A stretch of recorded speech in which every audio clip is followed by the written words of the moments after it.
Hi, this is H.C. Bailey, and welcome back to Let's Play Final Fantasy IV. Sorry, I missed this chest somehow. I don't know, but it contains another. Yay! So now we're gonna walk out of here and get back down to the basement. Someone also in the topic asked about my decisions in the last video about arranging my equipment. One of the suggestions was that I use the Dwarf Axe since it's non-elemental.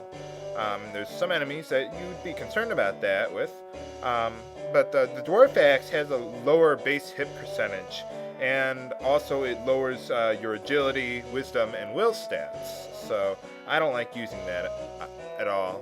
This is the medical room. Dwarves get hurt, and dwarves like to sleep. Yay! But anyway, with the Dwarf Axe, there's an enemy in the upcoming area that's immune to both fire and ice, which your weapons will have, but, I just cast Bio or Titan against those enemies, so I don't worry about it. This guy talks about the Fat Chocobo. How wooed! It's called the Bird God here. Okay. And, yep, you can use a Fat Chocobo there, because they don't have forests down here. And we get some Gasal's vegetables. And this leads back to the equipment shops, too, so the castle just goes in one great big circle. So let's talk to this guy. Yay, I can get down into the basement.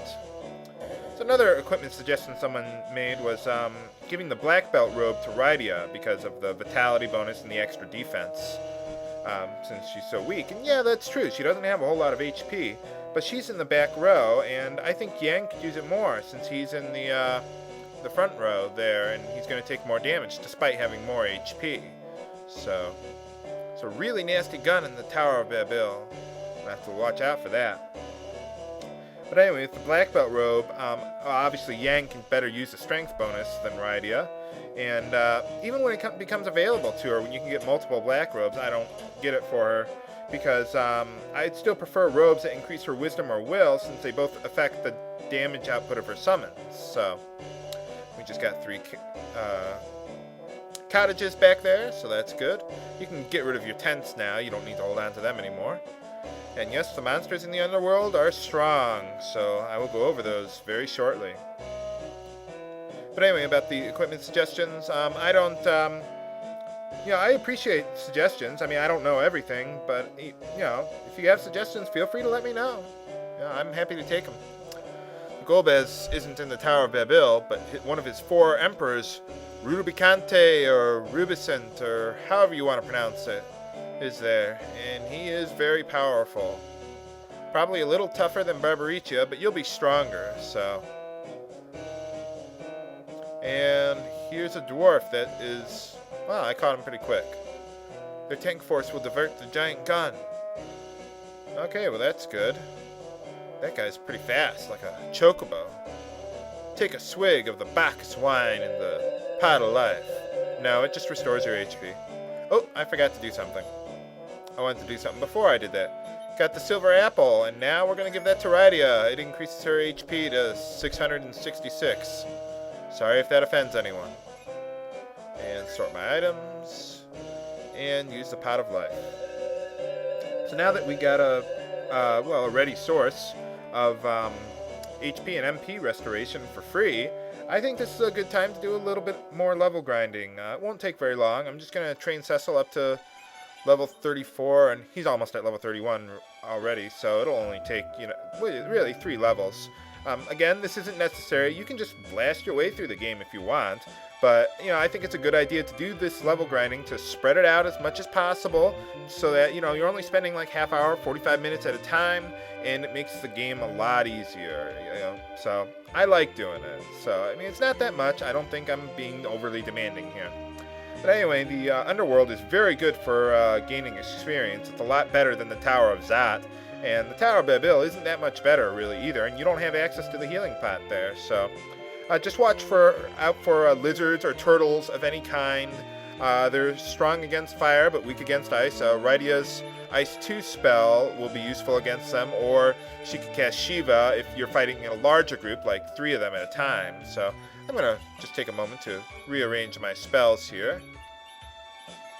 So yeah, these level 2 elemental spells, those are storyline spells. You don't learn them as you gain levels. So you only get them for her when she rejoins your party at the Castle of Dwarves there. So that's all here, and I'm going to take some time to gain those levels, and I will be right back. Okay, we're back, and I've completed all the level gaining here. Just a few notes that I learned while I was doing that.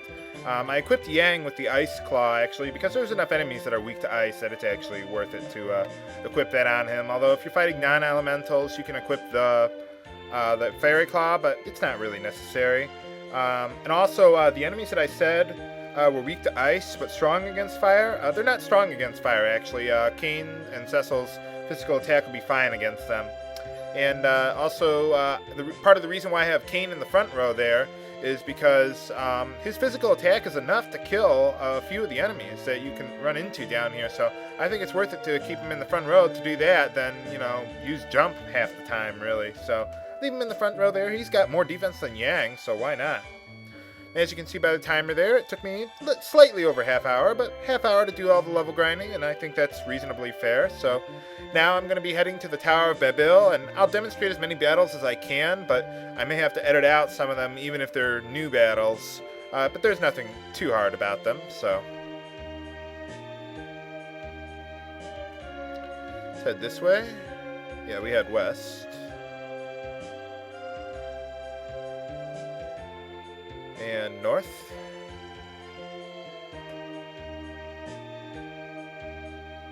Pass here. I forget which way I'm supposed to go now.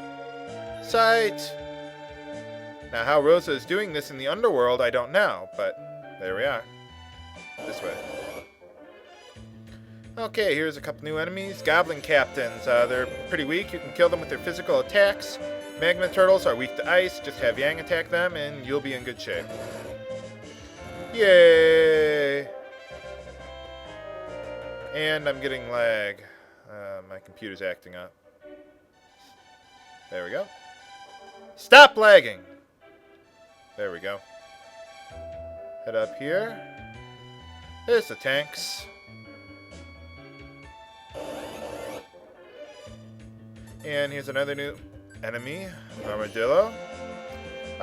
Again, pretty weak enemies. Even without level grinding, you can just kill them with your physical attacks there, and there you go. Yay!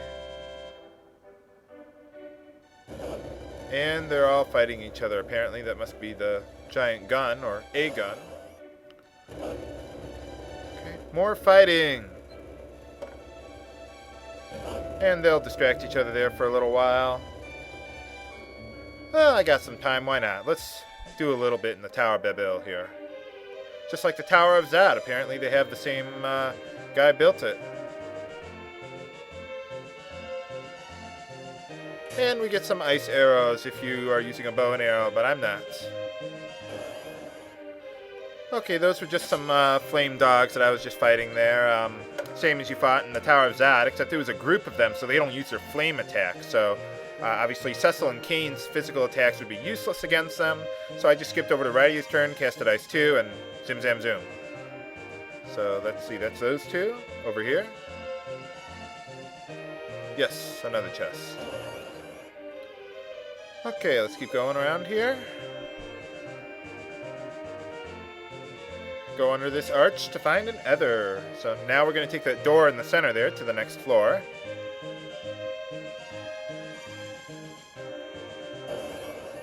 Yay, Rosa gained a level. The door with eyes.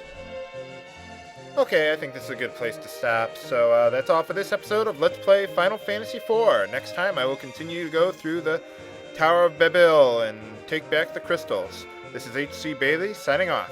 Have a good day.